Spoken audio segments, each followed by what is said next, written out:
Hi, my name is Linda Faneni, and I'm doing a presentation for my speech and communication class on civil defense, the categories, grades, and stages. I'd like to thank all of you for coming today. We have Melissa, we have Cindy, we have Marlon, and Cecily, and Jessica.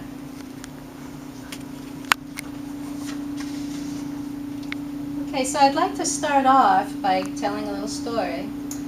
Back on November 11th, 1982, my husband and I were married, and we moved into a house on the North Shore of Oahu.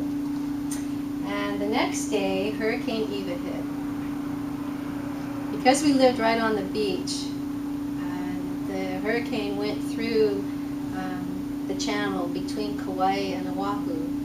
We were hit with winds of 60 miles per hour and gusts that were up to 80 miles an hour. Were we prepared for that? A little bit. My husband told me, because he was at work, that I should take tape and put X's on the windows, which I did. And then he also said that I should prepare a backpack and put 3 days worth of food, water, and clothing on the inside of it. I was a little prepared, but probably not as prepared as I could have been, because it scared the daylights out of myself and my husband, and we sat underneath the eaves of the bedroom door and waited for the storm to dissipate, and that was all through the night. It all happened when it was dark outside. So how can we be prepared? And in the state of Hawaii, who is it that helps us? Well, the Hawaii State Civil Defense has helped us with this, and I was able to meet with the acting director, whose name is Daryl Oliveira, and he sat down with me and explained a variety of different types of disasters and all the information that's going to be included in with this presentation. So what types of disasters do we have here in Hawaii? Well, we have floods, we have tsunamis, we have earthquakes, and we have fires.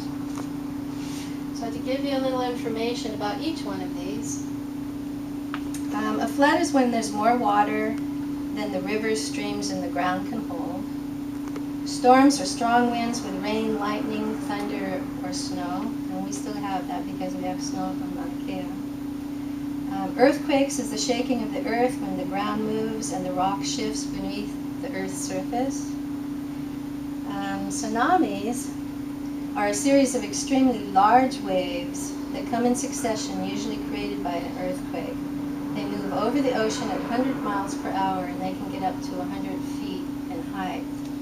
And I was able to, this is one of the tsunami evacuation signs. This is actually how it started from the civil defense, and this is what you see around Hilo now as far as where the inundation zone is. And during a tsunami, cones are put up now, and the police and the fire department are stationed around different areas, so we cannot go into those areas. Over here is, this is a tsunami map, and this is really interesting. It's color-coded, and it has, just for instance, it shows over here a number 35 in pink.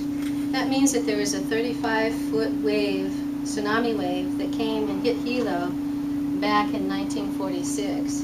And I was told that we did have the break wall up during that period of time, but it destroyed part of the wall, and they had to redo it again. Okay, so now we have different grades as far as floods and storms go. We have flash flooding, we have runoff and coastal flooding, and then in storms we have a tropical depression, we have a tropical storm, and then we have hurricanes. With hurricanes, there are different grades of hurricanes. They go from category 1 to category 5. And basically each one of these has to do with the intensity of the winds. So category 1 has sustained winds of 74 to 95 miles per hour. And then Category 2 has winds of 96 to 110. Category 3 has winds from 111 to 130. Category 4 has winds of 131 to 155. And Category 5 has sustained winds of over 155 miles per hour. And if you remember, during the time of El Nino, there was a lot of Category 5 hurricanes that were hitting the mainland. And then we also have different stages that information is given to us. We have advisories, we have watches, and then we have warnings. An advisory is issued when the weather conditions impact our lives in ways that are not direct threat to our life, but ignoring them may lead to hazardous conditions. A watch is issued to allow enough time for preparation and planning for the weather threats that are expected but has not arrived yet.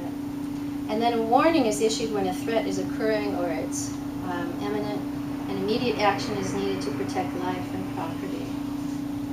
So how are we notified about these different types of disasters?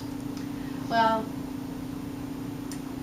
you can educate yourself by going to the website, which is www.scd.hawaii.gov, and that's the Hawaii State Civil Defense website. Alert the public of impending danger. The Hawaii State EAS network will be activated by either of two agencies in response to actual or potential hazardous conditions. They have 4 tables that are set up inside there, and those tables are all manned, and they talk about the event that is occurring and what steps they need to take. State and local authorities may utilize this system to coordinate information instructions such as evacuation orders, park and facility closures, road closures, other items, and child abduction emergencies.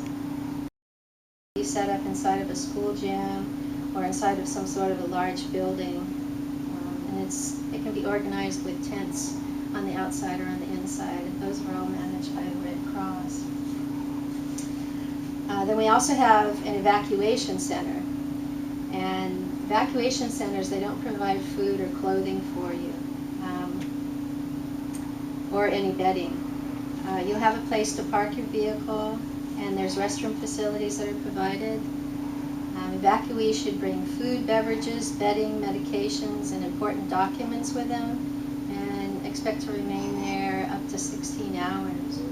So we have a variety of different centers that are set up in Hilo, at the Pi'i Honua Gym, at the Pu'ueo Community Center, Andrews Gym, Kostali's Waiakea Uka Gym, Panieva Park, the Hilo High School Cafeteria, Carvalho Park, and then a new one is Kamana Senior Center, and that's being set up now for seniors rather than going to another center. These are specifically set up for the elderly people, and it'll be manned for that.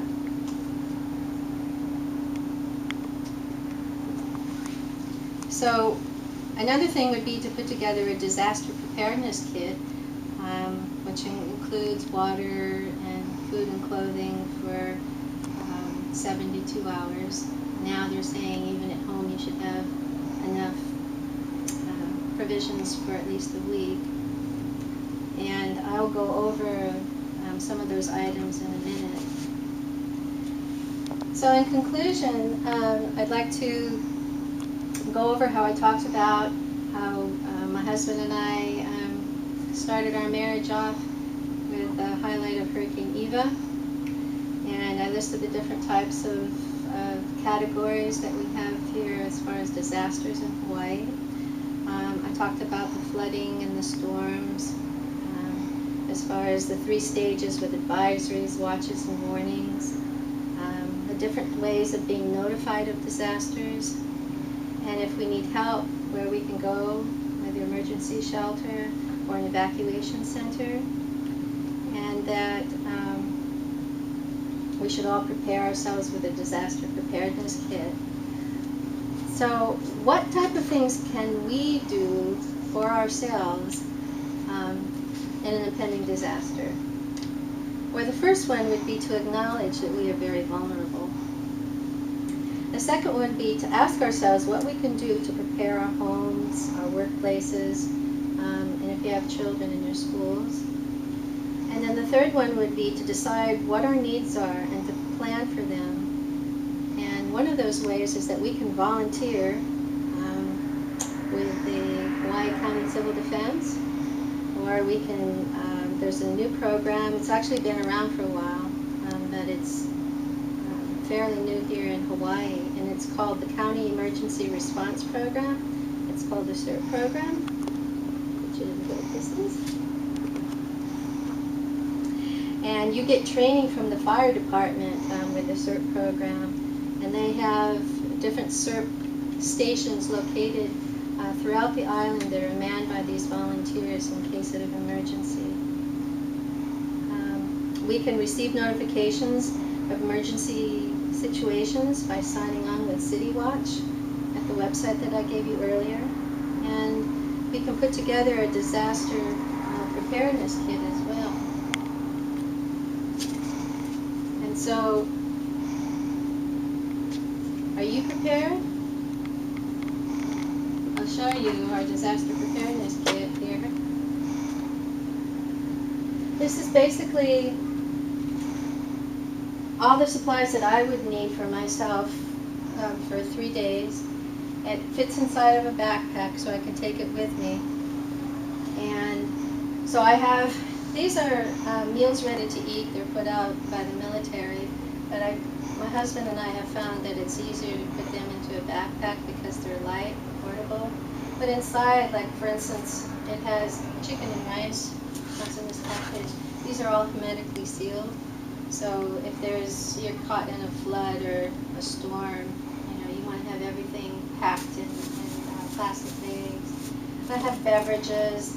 Inside here it has your entree and a side dish, and sometimes it has candy bars and gum and utensils. Does it taste good? It tastes good, yeah. There's a lot of calories in here, so this is what our militaries actually have. So I have clothing and underwear in here. I have some liquids for drinking. I have a book to read and some play cards for myself so that I don't get bored if I have to. A sewing kit. This is an emergency blanket, some hand cleaner in case any of us get burned. There's some items here for burning. I also have a treatment guide which will explain what I need to do in emergency as far as first aid goes, and then and a tarp. And this is a really good disaster preparedness wheel that I was given from the Hawaii Civil Defense, and it basically shows you all the different types of disasters. You just kind of turn it to the different disaster, and it tells you what it is and what you can do to prepare for it. So I'd like to thank all of you for coming to my presentation today, and aloha.